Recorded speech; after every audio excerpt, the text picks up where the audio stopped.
Alors dernièrement, j'étais dans une Beth Knesset et puis je vois un monsieur que ça faisait longtemps que je l'avais pas vu. Je dis comment vous allez? Il me dit Baruch Hashem, Rav Gobert, Baruch Hashem, vous savez, tant qu'il y a la santé, Baruch Hashem. Tant qu'il y a la santé, Baruch Hashem.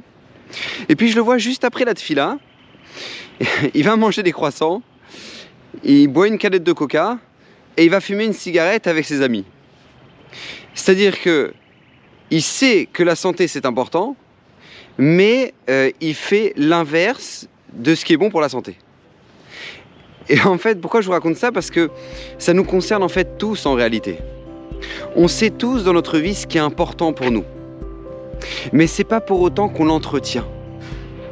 On sait que la santé c'est important. Mais est-ce qu'on fait en sorte de manger équilibré pour autant? On sait que notre couple c'est extrêmement important. On sait qu'il y a des milliers de célibataires qui rêveraient de pouvoir se marier, trouver leur zivou et qui en pleurent. Mais une fois que la personne est mariée, est-ce qu'elle entretient justement son couple? Est-ce qu'elle entretient le bonheur? On voit tellement de problèmes de shalom bayit, tellement de divorces. Est-ce que vraiment maintenant, une fois qu'on est marié et qu'on sait que notre mariage est important, est-ce que maintenant on fait en sorte de l'entretenir pour autant? C'est pareil avec les enfants, tellement de parents rêveraient d'avoir des enfants et souffrent de ne pas en avoir. Tellement de parents.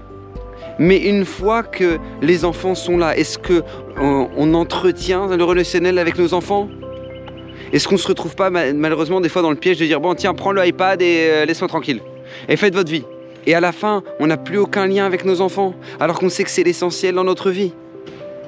Et pareil pour la Torah, la même chose pour la Torah, on sait que la Torah c'est l'essentiel de notre vie, on sait que c'est ça qui nous donne des valeurs, on sait que c'est ça qui nous donnera la vie dans l'Olam Haba. Et je pense que toute personne qui a été une fois dans un bon shiur Torah, qui s'est bien renforcée, qui a vécu un moment extraordinaire, eh ben, a ressenti que la Torah c'est l'essentiel.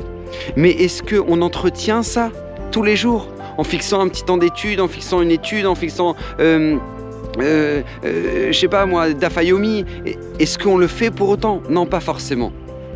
Et c'est justement pour ça que je vous ai ramené cette anecdote de ce monsieur-là.